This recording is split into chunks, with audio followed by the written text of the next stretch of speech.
are a few rules in life that you must abide by if you want to get through it unharmed. One of which is do not plagiarize the work of Scar from The Lion King. Golden rule number 1.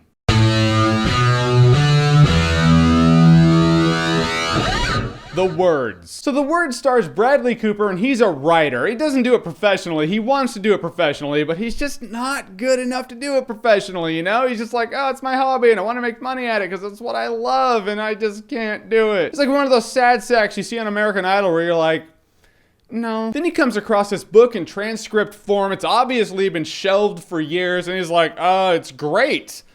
I'll just pass it off as mine. Then it gets really big, and Jeremy Irons is like, hey, douche, that was mine. And you're like, awesome, this is a sweet premise, let's do it. And it started out as a really sweet premise. For 1/3 of this movie, I was like, this is cool. It's cool in that really slow drama kind of way cool. That's the kind of drama I can roll with, you know? It's an interesting premise, you can see it building, you're like, oh man, this is totally gonna fall apart for this poor bastard. Zoe Saldana's hot, you know, that's not bad. But enough with the hot chicks, this is all about the upper class status of writing.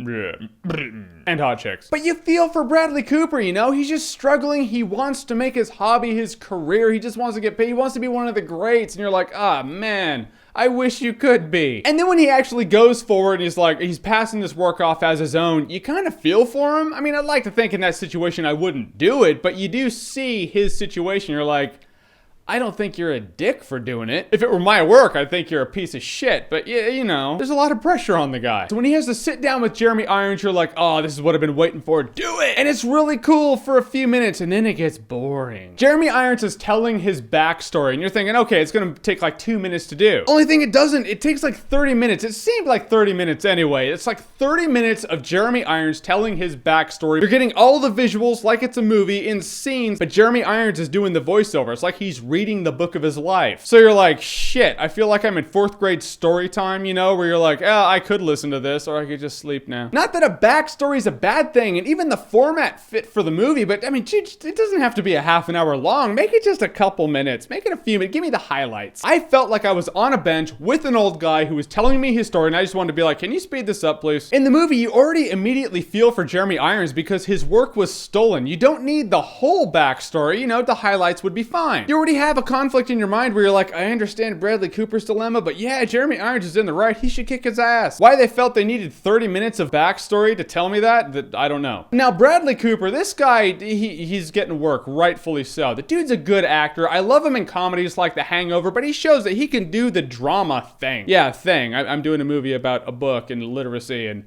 I said thing because I couldn't think of anything. Whatever. The people in this movie are great, but I thought there was going to be more conflict in this movie, you know? I mean, there's no real conflict. Jeremy Irons goes to Bradley Cooper and he's like, hey, you ripped off my work.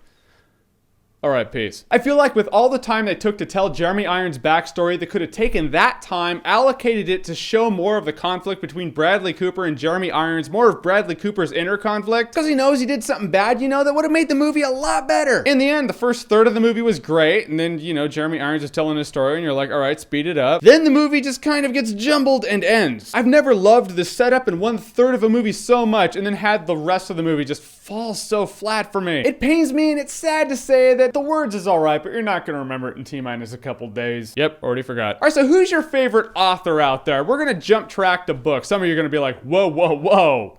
What's this non-movie question? But that's what I'm curious about. Your favorite author. Who is he or she? Comment below. Let me know. I promote literacy here. And as always, if you like what you've seen here and you want to see more, click right here to see more.